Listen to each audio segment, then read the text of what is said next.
How to change blade on Cricut Maker 3. Step 1.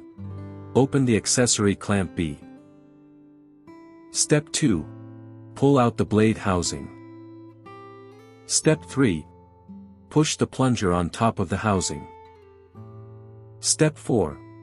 Remove the old blade. Step 5. Push the plunger again. Step 6. Insert the shaft of the new blade in the housing.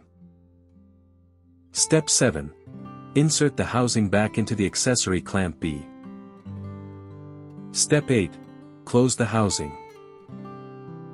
For more such help and information, visit us at www.mannymaker.com or call us at +1 786 866 5932 +44 020 3983 0480.